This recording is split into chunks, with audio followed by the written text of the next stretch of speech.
Here with women's basketball head coach Brooke Stoehr as we get ready for another week of Northwestern State women's basketball, last one before Christmas. Coach, it's that time of year where I know you're very happy. We talked about it last week, being able to practice a few days in a row and really teach, really fix some stuff. That certainly looked like it was the case Saturday. Yeah, I think when you play so many games in such a short amount of time, you don't get that extended practice time where we get to get additional reps. We're not so much focused on an opponent and preparing for an opponent that we get to fix ourselves and really work on our execution. I thought we saw some of that, especially in the second half, really executing against the zone and making some adjustments and then being able to score against their pressure and against their zone. We've talked about it a lot. You had a pretty big recruiting class, some young kids, some injuries this year have opened up time for them. Chance for them to really grow up, and they did a lot of that Saturday against Grambling. Yeah, I think so. We've had 4 out at times and got 2 of those back within the last couple weeks, and they're starting to work in and starting to get in game shape and kind of get a feel for things. And I thought Cheyenne Brown was big for us on Saturday, being able to rebound the basketball and being able to score inside. I thought she was really big in that respect. I think some of it's just a level of comfort. They're starting to feel comfortable in front of their friends and family playing, in front of visiting fans. And when you get that level of comfort on the floor, I think that just allows them to relax and understand, hey, I've played basketball my whole life. It may be at a little faster pace now, and I may have to think at a little faster pace, but I think they're starting to get in the flow a little bit better. Well, you talked about comfort and familiarity. You'll play your second straight SWAC opponent, Jackson State, after defeating Grambling State this past Saturday. Saturday coming up is Jackson State. Very similar styles. That has to help a little bit, having seen it at game speed a week ago.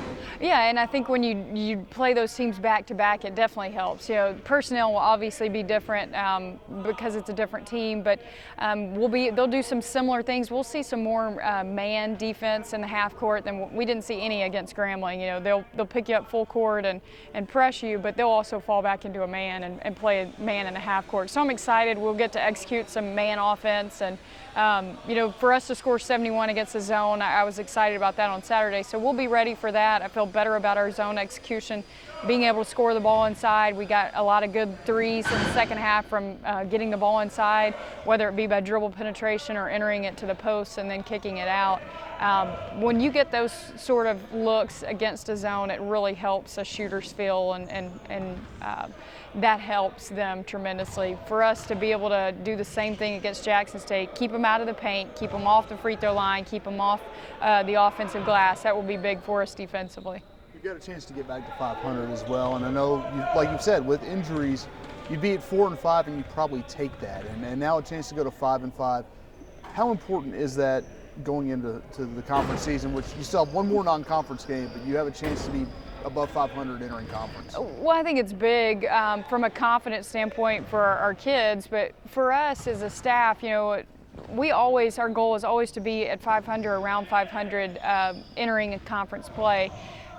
We play a really difficult non-conference schedule. Obviously, when you play the number 4 team and the number 5 team in the country, that gets a little daunting at times. But for who we've played, at New Mexico State, you're looking at a Long Beach team that's 7-1 right now. I think we lose to them by 1. When you do that without having Keisha Lee on the floor, without having 3 other players that were out at times, you look at a record and you go, okay, if I were to pick games and pick wins and losses, it'd probably be right about there, and you'd be pleased with that. I'm more concerned from a coaching aspect of, is our team getting better? Are we figuring out how we need to play in order to be successful in conference play? And I've seen that progression over the last couple weeks, and that's exciting to me because this group's nowhere near where I think they can be at the end of the year. Now, will we get there? I don't, that remains to be seen, but I think we're working towards that, and we're getting a better feel of how we need to play these kids and what groups we need to play together, and I'm excited to see who continues to get better over the next couple months. You talked about excitement, you've talked about things you've received. That kind of leads us into the Christmas spirit. We were coming back from Baylor at some point in the middle of the night between Texas and Louisiana, and I think your son Cooper may have the best Christmas gift ever to ask for. Can you explain exactly what that is? I think if we could make this happen, Santa, I'm going to do my best to get this across to Santa. Cooper would like a toy robot that folds clothes, and there is not another woman in this world that wouldn't ask for the same exact thing. So if anybody knows how to make that happen, call the storehouse. We will be happy, happy, happy people.